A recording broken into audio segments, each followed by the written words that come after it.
ఓం శ్రీ గురుభ్యో నమ.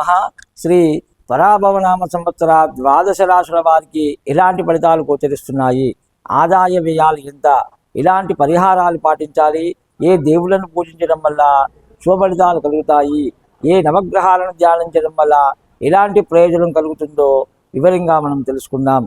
సింహరాశి వారికి సంబంధించి మకా నక్షత్రం 1, 2, 3, 4 పాదములు, ఉమా నక్షత్రంలో 1, 2, 3, 4 పాదములు, ఉత్తరా నక్షత్రంలో 1వ పాదం కలిపి ఈ రాశి కిందకు వస్తాయి.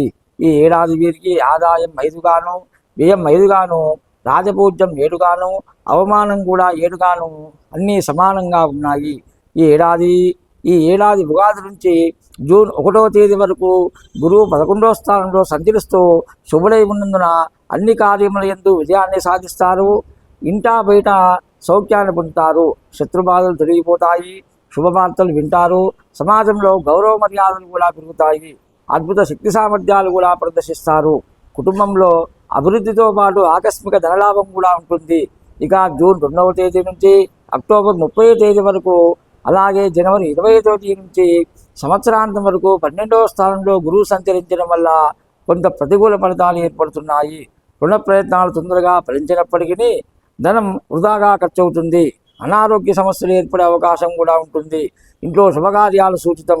అక్టోబర్ 31 నుంచి జనవరి 24 వరకు గురువు 1వ స్థానంలో సంచరించడం వల్ల మిశ్రమ ఫలితాలు గోచరిస్తున్నాయి.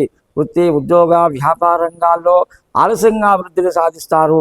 ఆకస్మిక ధనష్టం కలిగే అవకాశం కూడా ఉంది. ఏ విషయంలోనూ స్థిరమైన నిర్ణయాలు తీసుకోలేరు. అనుకోకుండా ఆపదల్లో చిక్కుకునే అవకాశం కూడా ఉంటుంది.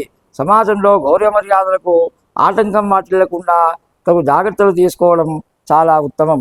అలాగే ఉగాది నుంచి సంవత్సరాంతం వరకు శని 8వ స్థానంలో సంచరిస్తూ సాధారణ ఫలితాలను ఇస్తున్నాడు. ప్రయత్న కార్యాలకు ఆటంకాలు ఏర్పడతాయి. అలాగే బంధుమిత్రులతో జాగ్రత్తగా మెలగడం చాలా మంచిది. ఆకస్మికంగా కలహాలు ఏర్పడే అవకాశం ఉంది. ధన నష్టాన్ని అధిగమించుటకు రుణ ప్రయత్నాలు చేస్తారు. కుటుంబ విషయంలో కొంత మార్పులు చోటు చేసుకుంటాయి. గృహంలోనూ వృత్తిలోనూ స్థానచలనం కలిగే అవకాశం కూడా ఉంటుంది. ఇక ఉగాది నుంచి డిసెంబర్ 5వ తేదీ వరకు రాహు 7వ స్థానంలో సంచరిస్తూ సాధారణ ఫలితాలను ఇస్తున్నారు. ఏ పనిలో అయినా ప్రయత్నాలు చేయడం వల్ల కొంత లాభం పొందే అవకాశం ఉంటుంది. ఈ సమయం మొత్తం వృధా ప్రయాణాలు ఎక్కువ చేసే అవకాశాలు ఉన్నాయి. వ్యాపార రంగంలో కొంత లాభాలు కూడా ఉంటాయి. రుణ ప్రయత్నాలు చేయవలసి వస్తుంది. నూతన కార్యక్రమాలకు శ్రీకారం చుడతారు. బంధుమిత్రుల సహకారం ఆలస్యంగా లభిస్తుంది. డిసెంబర్ 6 నుంచి సంవత్సరాంతం వరకు రాహు 6వ స్థానంలో సంచరిస్తూ శుభ ఫలితాలు ఇస్తున్నాడు. ఈ సమయంలో మిక్కిలి ధైర్య సాహసాలు ప్రదర్శిస్తారు. సూక్ష్మ బుద్ధితో ఆలోచించి అన్నింటా విజయాన్ని సాధిస్తారు. శత్రుబాధలు తొలగిపోతాయి. శుభ ప్రయత్నాలు కూడా సులభంగా నెరవేర్చుకుంటారు.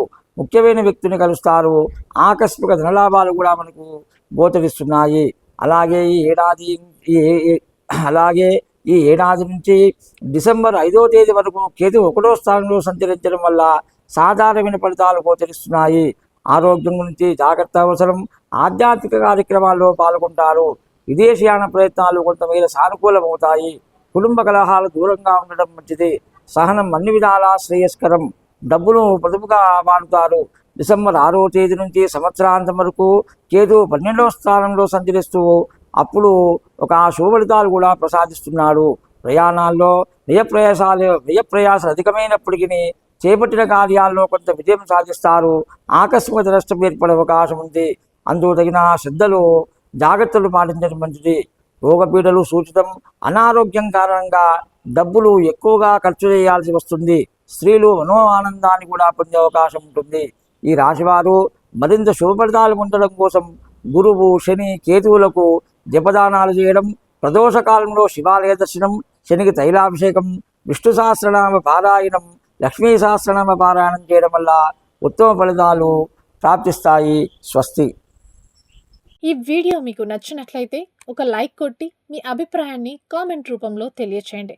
ఇలాంటి ఆధ్యాత్మిక వీడియోల కోసం జ్ఞాననిధి భక్తి ఛానల్ను సబ్స్క్రైబ్ చేసుకోండి. ధన్యవాదాలు.